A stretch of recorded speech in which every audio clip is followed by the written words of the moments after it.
1 کروڑ کے قریب کلمے ہوں اور آپ اس کو لکھنے بیٹھے تو آپ کی زندگی ختم ہو جائے گی، وہ ختم نہیں ہوں گے۔ تو سوچیں کہ پھر اگر سارے درخت جو ہیں وہ کلمے بن جائیں اور سارے سمندر سیاہی بن جائیں تو اللہ کی باتیں پھر وہ کیسی باتیں ہوں گی؟ وہ ورا ورا ورا ہے آپ کی سوچ سے، آپ کے ذہن سے، آپ کی انسانی عقل سے، لیکن وہ حقیقت ہے، وہ سچ ہے۔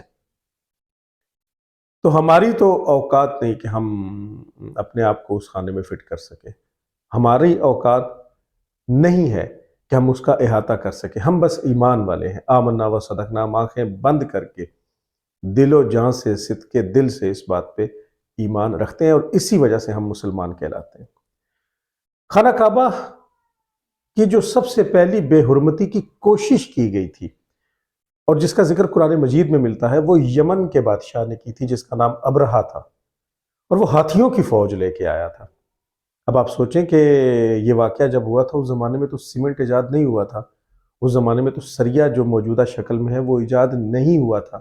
تو خانہ کعبہ کی عمارت کیا تھی؟ مٹی کی بنی عمارت تھی، گارے کی بنی عمارت تھی، مقامی پتھروں سے بنائی گئی عمارت تھی۔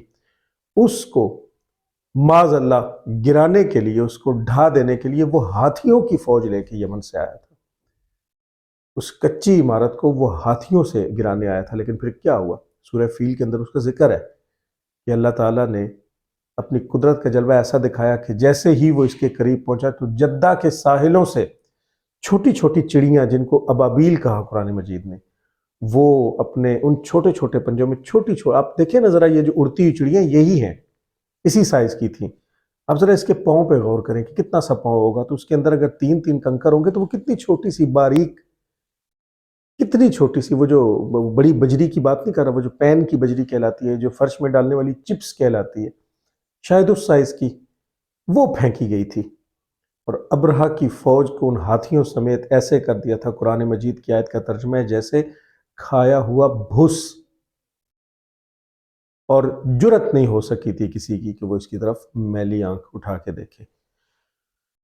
یہ اس کی تاریخ ہے۔ جیسے میں نے عرض کیا نا کہ میں اس کی تاریخ کی اگر واقعات کی طرف چلا جاؤں گا تو پھر وہ بات بھی اور طرف چلی جائے گی، وہ میرا آج کا موضوع نہیں ہے۔ میرا آج کا موضوع کیا ہے؟ میرا آج کا موضوع ایک ٹویٹ ہے۔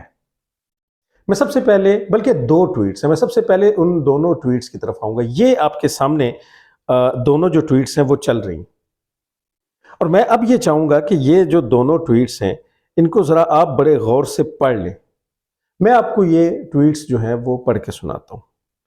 یہ بدبخت آدمی جو اپنا نام سید علی لکھتا ہے، بنیادی طور پہ واقعہ یہ ہے کہ چیف آف آرمی سٹاف حافظ جنرل سید عاصم منیر شاہ صاحب جو ہیں وہ کسی دورے پہ سعودی عربیہ گئے ہوں گے، اور وہاں پہ ظاہر ہے کہ جیسا ایک پروٹوکول ہے، کوئی بھی یہاں سے اگر جاتا ہے تو پھر وہ عمرہ کی سعادت حاصل کرتے ہیں، اور نہ صرف یہ بلکہ سعودی حکومت کی جانب سے ان کے لیے ایک خاص اہتمام، اور یہ ہر ملک کے لوگوں کے لیے ہے جو سربراہان مملکت ہیں یا ان کی فوج کے سربراہان ہیں، کہ ان کے لیے خصوصی طور پہ خانہ کعبہ کا دروازہ کھولا جاتا ہے، اور کچھ خوش نصیب ایسے بھی ہیں جن کے لیے روضہ رسول صلی اللہ علیہ وآلہ وسلم کا دروازہ بھی کھولا جاتا ہے۔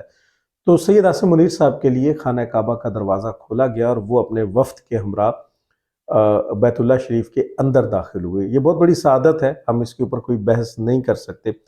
ہم صرف یہ دعا کر سکتے ہیں کہ اللہ ہمیں بھی اور آپ سب دیکھنے والوں کو بھی سعادت سے سرفراز فرمائے، اور پھر آپ اس کیفیت کو بیان کریں، شاید بیان نہیں کر سکیں گے کہ خانہ کعبہ بیت اللہ شریف کی ساری زندگی جس کی جانب منہ کر کے آپ نماز پڑھتے رہے اور آپ اپنی نیت میں اس کا ذکر کرتے رہے کہ میرا منہ جو ہے وہ خانہ کعبہ شریف کی طرف سے، بیت اللہ شریف کی طرف ہے، اس کے اندر اگر آپ چلے جائیں گے پھر تو وہ وہاں پہ الفاظ ختم ہو جاتے ہیں، احساسات، جذبات ختم ہو جاتے ہیں۔ وہ بندہ ہی جانتا ہے اور اس کا رب ہی جانتا ہے جس کو یہ سعادت ملتی ہے۔ تو وہ ویڈیو جو ہے وہ جاری ہوئی جس میں خانہ کعبہ کے اندر سے اپنے نوافل پڑھنے کے بعد یا اپنی دعا اور مناجات کرنے کے بعد جب عاصم منیر صاحب واپس آ رہے ہیں تو اس کی ویڈیو جاری ہوئی۔ اس پہ سید علی نے خانہ کعبہ کی وہ تصویر لگا کے نیچے کیا لکھا ہے؟ وہ لکھتا ہے کہ جس گھر کے دروازے ایسی ظالموں، خائنوں اور منافقین کے لیے کھلتے ہوں، اس گھر کو دیکھنے کی مجھے تو کوئی خواہش نہیں۔ فرض ہے، ادا کر لیں گے کہ وہ مجبوری ہے۔ انا للہ و انا الیہ راجعون۔ لعنت ہو، لعنت ہو اس شخص میں۔ اس کے بعد آپ کو دوسری ٹویٹ جو ہے وہ پڑھ کے سناتا ہوں اور آپ اس کو دیکھ بھی رہے ہیں۔ دوسری ٹویٹ میں وہ بندہ لکھتا ہے سید علی، جس کا سید علی ریزوی REZVI2 کے نام سے ٹویٹر کے اوپر اکاؤنٹ ہے۔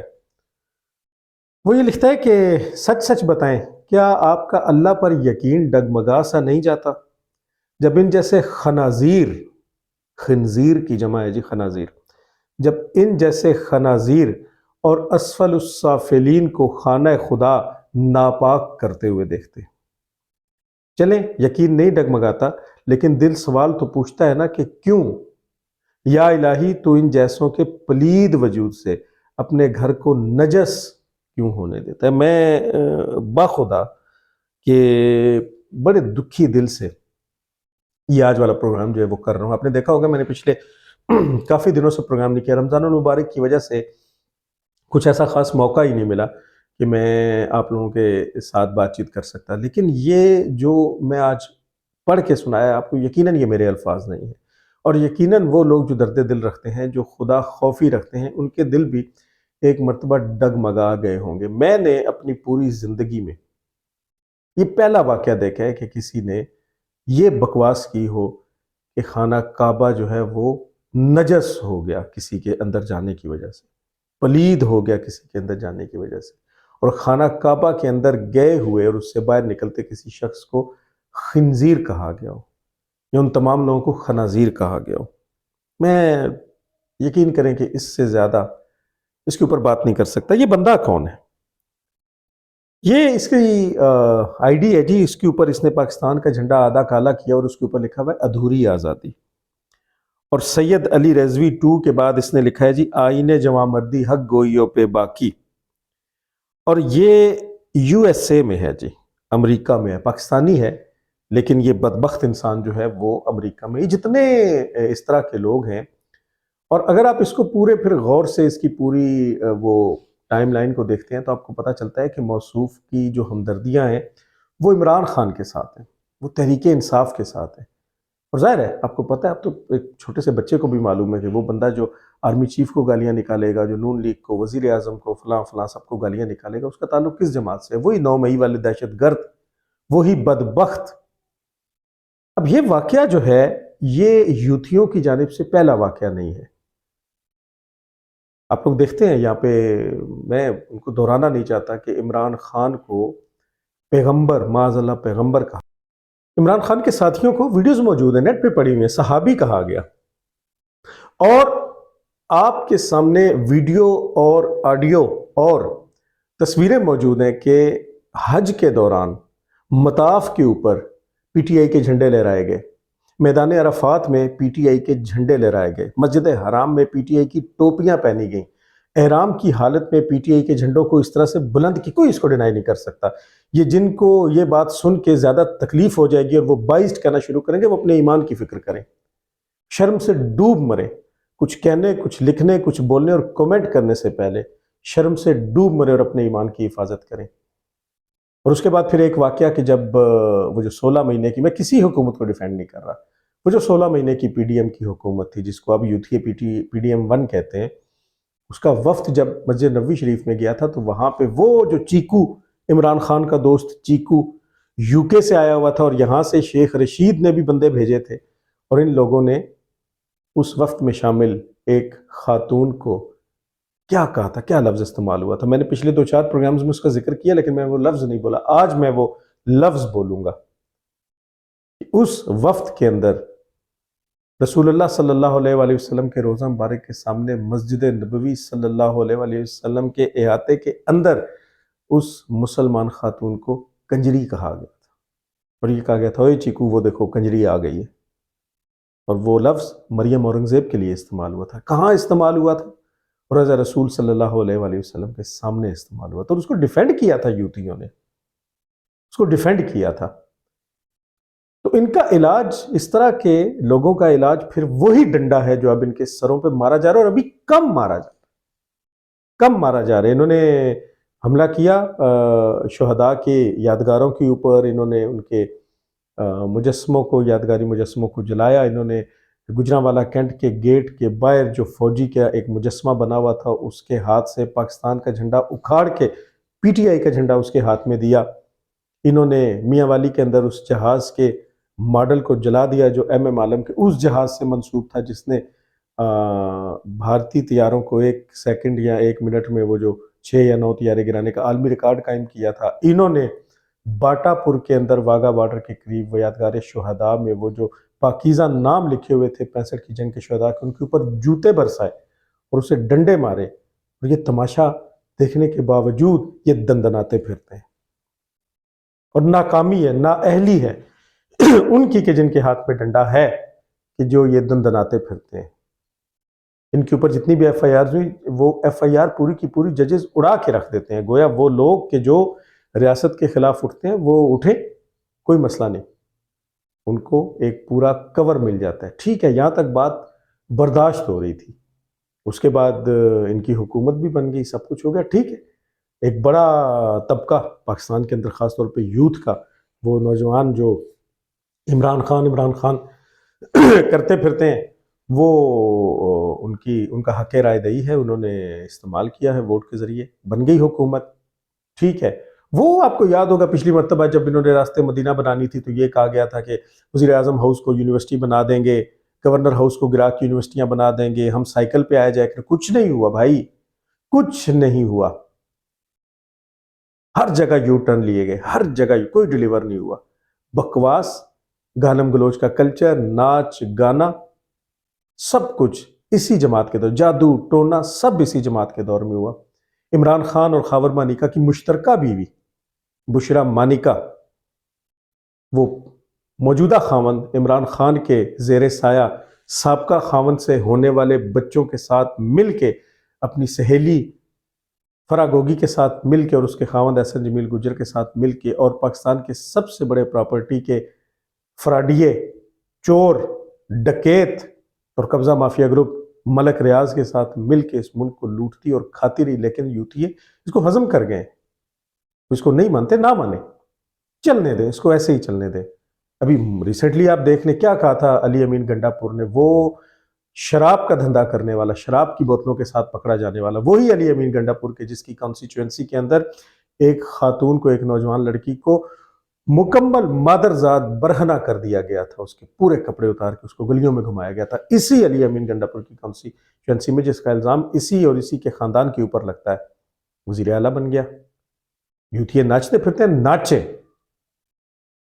اور وہی علی امین گنڈا پور جس نے ابھی تو جمعہ 8 دن ہوئے نا جی، حلف اٹھانے کے بعد اس نے کیا کہا تھا پشاور میں جلسہ کر کے کہ جو بھی اٹک کا پل کراس کرے گی فوجی گاڑی میں اس کی بھی تلاشی لوں گا، اور میں وزیر اعظم نہیں مانتا شہباز شریف کو، یہ کر دوں گا وہ کر دوں گا. کل کیا ہوا؟ سدھائے ہوئے جانور کی طرح، بقول رضی دادا کے، چلیں جانور تک ہی رہتے ہیں، اب جانور کا نام نہیں، سدھائے ہوئے جانور کی طرح وہ بندہ کل سر جھکا کے شہباز شریف کے سامنے بیٹھا ہوا تھا، تھوکا چاٹ گیا، یو ٹرن لے گیا، جو کہ ان کی عادت ہے، ان کا خاصہ ہے. کس منہ سے؟ تم تو وزیر اعظم نہیں مانتے تھے، تم تو کہتے تھے جعلی وزیر اعظم ہے. تم تو جب شہباز شریف بطور وزیر اعظم پشاور گئے ہیں تو استقبال کے لیے نہیں آئے، تمہارے کابینہ میں سے کوئی بندہ نہیں آیا، تو کس منہ سے؟ لیکن یوتھیوں کے لیے اور پی ٹی آئی کے لیے عزت کیا اور ذلت کیا؟ وہ تو سب کچھ ایک جیسا ہے، وہ تو بالکل ایک جیسے ہیں، تو چلنے دیں، اور چل رہا ہے. لیکن یہاں تک ٹھیک تھا، یہ گندگی، یہ سیاست کی گندگی ملنے آیا تھا نا، گنڈا پور تو ملنے آیا تھا بطور وزیر اعلیٰ، یہاں اس سے نیازی سے نہیں ملنے دیا گیا. کیسی ستم ظریفی ہے، کس منہ سے واپس گیا ہوگا لمبے لمبے بال لے کے کہ یہاں سے نیازی سے ملنے آیا تھا، شہباز شریف کے تلوے چاٹ کے نکل گیا، اور یوتھی وہاں پہ اس کا ناچ ناچ کے استقبال کرے. رہنے دے، کرنے دے، یہاں تک کریں، سیاستوں تک رکھیں. لیکن یہ خانہ کعبہ بیت اللہ شریف کی توہین، اس کے بارے میں اس طرح کے الفاظ، اس کے بارے میں اس طرح کی بکواس، تو پھر 1000 لاکھ اور کروڑ مرتبہ لعنت بھیجی جانی چاہیے ان کے اوپر اور ان کے پیروکاروں کے اوپر اور ان کے لیڈرز کے اوپر کہ جو اس کی تردید بھی نہیں کرتے. اور یہ سر ایک سوال کبھی آپ نے اس پہ غور کیا کہ جہاں بھی مسجد نبوی شریف کی توہین ہوئی، جو میں نے ذکر کیا، جہاں بھی مسجد حرام شریف کی توہین ہوئی، جہاں بھی عورت کے بارے میں اس طرح کے الفاظ بولے گئے، جہاں بھی یہ پیغمبر کا لفظ استعمال کیا گیا، جہاں بھی ساتھیوں کے لیے صحابہ کا لفظ استعمال کیا گیا، جہاں بھی خانہ کعبہ کے اندر یہ جو میں دوبارہ اب اس کو دہراؤں گا نہیں، جو چل رہا ہے، اس میں ہمیشہ پاکستان تحریک انصاف ہی کیوں ہوتی ہے کہ دوسری جماعت یہ کیوں نہیں کرتی؟ کہ پی ٹی آئی کیوں کرتی ہے؟ کیوں کرتی ہے؟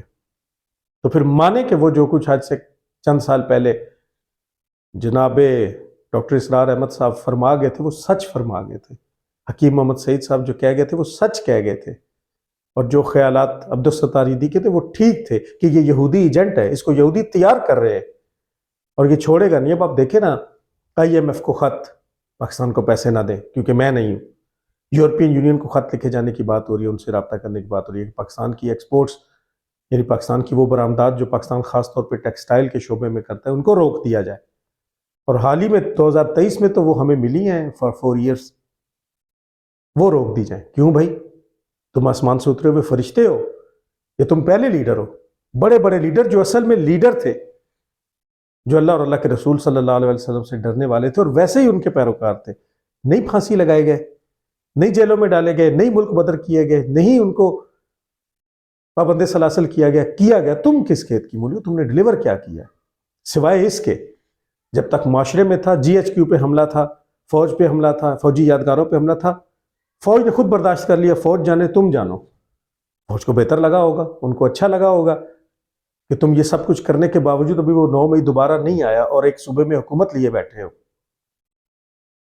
اور ایک فوجی ڈکٹیٹر کا پوتا بڑی بڑی زبان نکال کے اور یہاں اور یہاں اور یہاں اور یہاں عمران خان کے سٹکر لگا کے اور وہاں اسمبلی کے اندر دھاڑتا اور گرجتا برستا پھرتا ہے جس کا نام عمر ایوب ہے۔ ٹھیک ہے، یہ بات سیاست تک ہے، لیکن اس طرح کا خناس بکنا، اس طرح کی بکواسیات کرنا اور خانہ کعبہ کے بارے میں اس طرح کی بات کرنا صرف اس لیے کہ وہاں ایک ایسا شخص کہ جو اپنی ذات میں سید آل رسول سے ہے، جس کے سینے میں قرآن ہے، جو حافظ قرآن ہے، اور اس نے تمہاری بیوی بشرا مانیکا کی اور اس کے خاوند کی اور بچوں کی کرپشن تمہارے سامنے رکھی تھی۔ جب وہ DGIS آئی تھا تو تم نے بجائے یہ کہ اپنے گھر میں جھاڑو دیتے، تم نے اس کو ہٹا دیا تھا۔ جس کی گود میں تم بیٹھے تھے، جس کے جوتے تم چاٹتے تھے، جنرل باجوہ کے، اس کو کہہ کے تم نے ہٹا دیا تھا، اور پھر تم چاہتے تھے کہ یہ آرمی چیف نہ بنے۔ اب جب وہ آرمی چیف بن گیا تو کیا وہ تمہارے حق میں ہوگا؟ نہیں ہوگا، اس لیے کہ وہ شخص جس کا نام عاصم منیر ہے تمہاری اس کرپشن کی رگوں کو جانتا ہے، اس کی آنکھوں پہ وہ پٹی نہیں بندھی ہوئی جو یوتھیوں کی آنکھوں پہ پڑی ہوئی ہے۔ لیکن اگر ایک شخص، ایک مسلمان، ایک حافظ قرآن، ایک سید زادہ خانہ کعبہ کے اندر جاتا ہے تو تم خانہ کعبہ کے بارے میں بکواس کرتے ہو، تمہاری جماعت کے لوگ بکواس کرتے ہیں، اور اس سے پہلے بھی جتنے بکواس ہوئے ان کو تم نے کوئی شٹ اپ کال نہیں دی۔ جہاں پہ سیاست کرنی ہو، جہاں پہ سیاست چمکانی ہو، جہاں پہ اپنا مفاد عزیز ہو، وہاں پہ تم یو ٹرن لے لیتے۔ اس معاملے میں تمہارا کوئی یو ٹرن نہیں، لعنت ہو ویسے اوپر۔ اور یہ اب جو کچھ ہے یہ اللہ کا عذاب اس پہ ہے اور اس جماعت پہ ہے، اور میرا ایمان ہے کہ یہ جماعت سر نہیں اٹھائے گی۔ اگر یہ حرکتیں رہیں گی یہ سر نہیں اٹھائیں گی، یہ اپنی موت آپ مر جائیں گے۔ آپ اس پہ غور کریں، آپ ٹویٹر کے اوپر اس ٹویٹ کو کھولیں، اس ٹویٹ کو دیکھیں، اور اس ٹویٹ کرنے والے کی پوسٹ پہ غور کریں اور دیکھیں کہ کسی ایک بھی یوتھیے نے یا PTI کے کسی ایک بھی نام نہاد سو کالڈ لیڈر نے اس کو کہیں ڈینائی نہیں کر رکھا۔ اور جو میں نے ذکر کیا جن جن گستاخیوں کا، ان سب کو سرچ کریں، مجھے چھوڑیں، سرچ کریں۔ آپ کی آنکھیں کھولنے کے لیے کافی ہے۔ یہ یاد رکھیں کہ ہمارے لیے دین اسلام اور شاعر اسلام سے بڑھ کے کوئی چیز نہیں ہے۔ اب اس میں کوئی بھی سیاسی لیڈر آتا ہو، جوتے کی نوک پہ رکھتے ہیں جب معاملہ اس طرح کا ہو کہ ایک طرف آپ اس طرح کی بے حرمتی کر رہے ہو۔ آپ نے آج کا ویلاگ دیکھا، آج کی ویڈیو دیکھی، اس کو لائک، سبسکرائب اور شیئر کر دیجیے گا، دوستوں میں آگے بھیج دیجیے گا اس کو، اس میں بیل آئیکن کو ضرور پریس کر دیجیے گا تاکہ میری آنے والی ویڈیوز آپ تک پہنچ سکیں۔ انشاءاللہ اگلے پروگرام میں آپ سے دوبارہ ملاقات ہوگی۔